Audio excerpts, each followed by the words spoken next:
Silakan masih halaman 313. Wasabilillah di bait yang paling bawah terakhir. 113.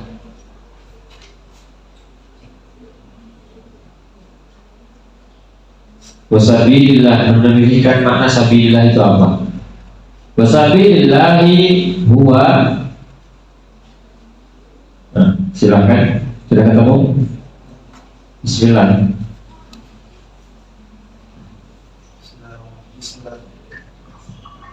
Bismillahirrahmanirrahim. Qala mu'allif rahimahullahu ta'ala wa nafa'ana bihi wa bihi. Wasabilullahi wa huwa al-qa'imu bil jihadi mutatawwi'an walau ghaniyan wa yuqta al-mujahidu an-nafaqata wal kiswata lahu wa li'ayalihi zihaban wa iyaban wa samana alatil harbi wa ibnu sabili wa huwa musafirun mujtazun bi baladiz zakati aw munshi'u safarin mubahin minha walau linuzhatin aw kana kasuban bi khilafil musafiri limaksiyatin illa intaba wal musafiru li ghairi maqsadin sahihin kal haimi wa yuqta kifayatuhu wa kifayatu man ma'ahu min mamunihi ay jami'iha nafaqatan wa kiswatan zahaban wa iyaban illa yakun lahu bi tariqihi aw maqsadihi malun. Coba jelaskan apa maksud makro ini. Bismillahirrahmanirrahim. Sebagian dari mustahiquz zakat yakni sabilullah, yakni ibnu sabil dan sabilullah. Yang dikendaki dengan sabilullah adalah orang yang melakukan perjuangan jihad di jalan Allah dalam bentuk perperangan. Ini menurut pendapat ulama kalangan dulu atau orang salaf. Mutatawian yang secara sukarela, walaupun dia ghaniyan atau kalau ditakdirkan jadi walau kana al-qa'imu bil jihadi ghaniyan. Ada kata yang dibuang.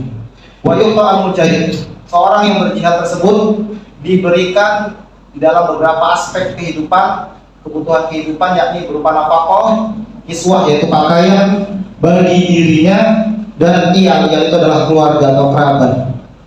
Zihaban wa iyaban, baik pada masa dia berpergian tersebut untuk berjuang atau iyaban dia untuk pulang.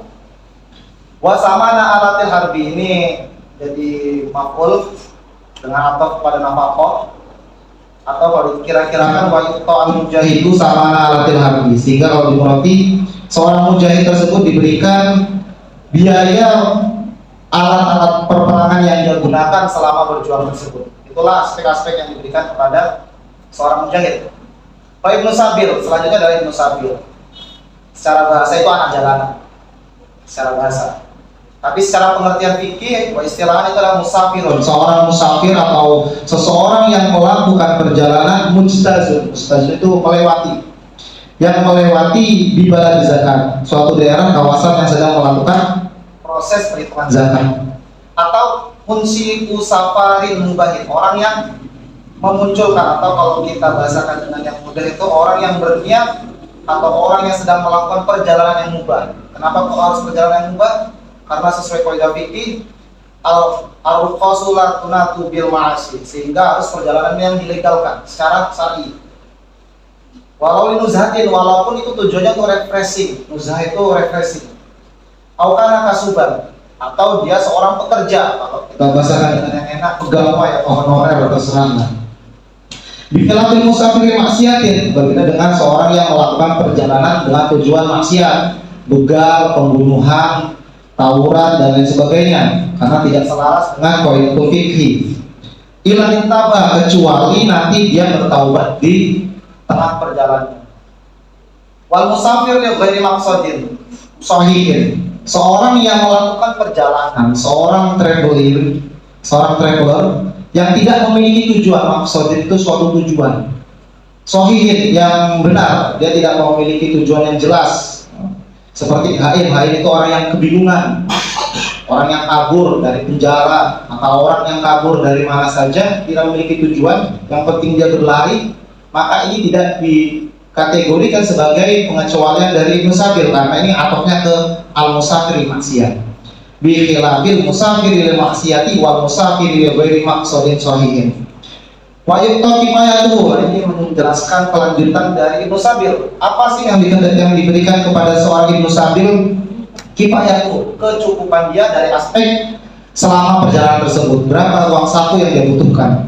Wa kifayatu man ma'ahu mimamumi, dan orang-orang yang bersamanya, orang yang sedang melakukan perjalanan yang bersamanya, yang statusnya adalah mamun. Mamun itu adalah orang yang ditanggung jawabi untuk dinafkahi.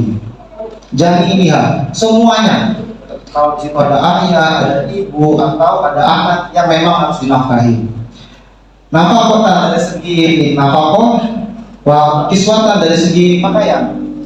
Nah, nafkah ini kalau kita membicarakan dengan masalah apa yang diberikan, maka kadarnya itu kita lihat, yaitu kadar umumnya masyarakat, apa pakaiannya.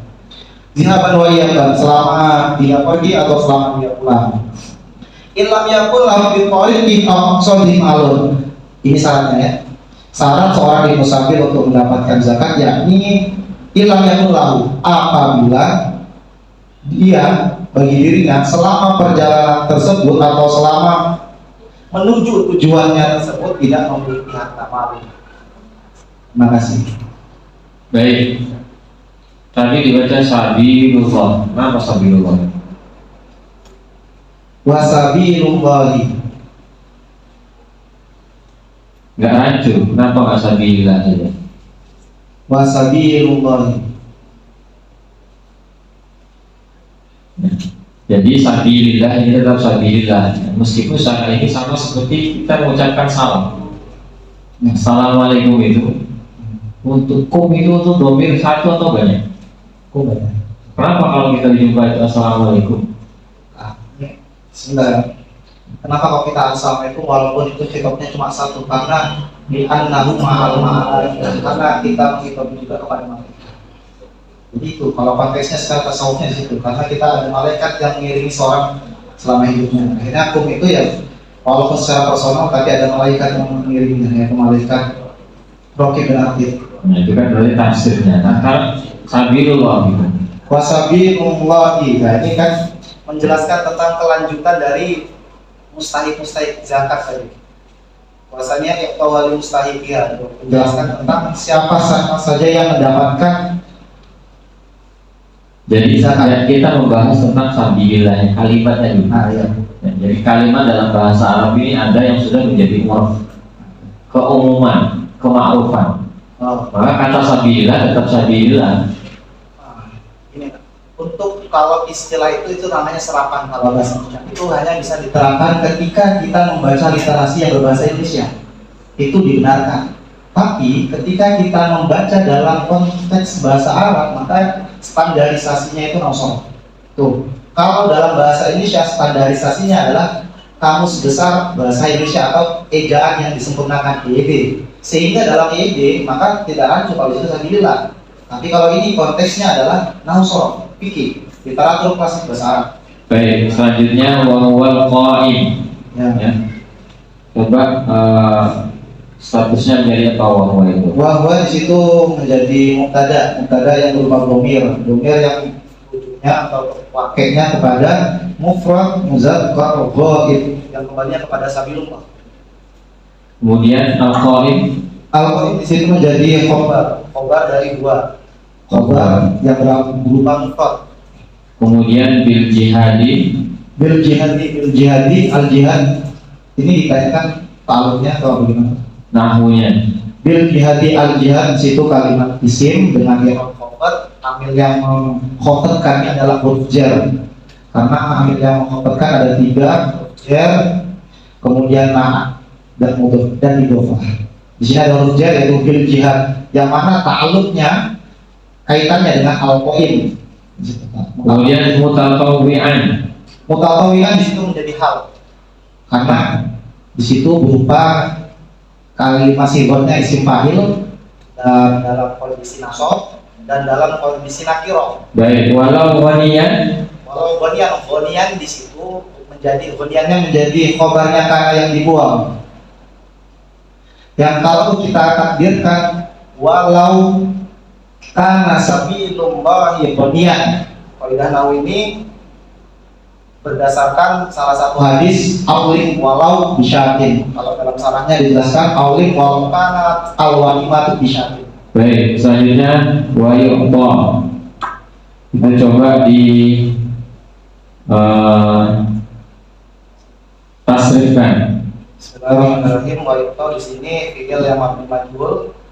Wa yu'ta yu'tayani yu'tauna tuqtayani yu'taina tuqtayani tuqtauna tuqtina tuqtiyani tuqtina.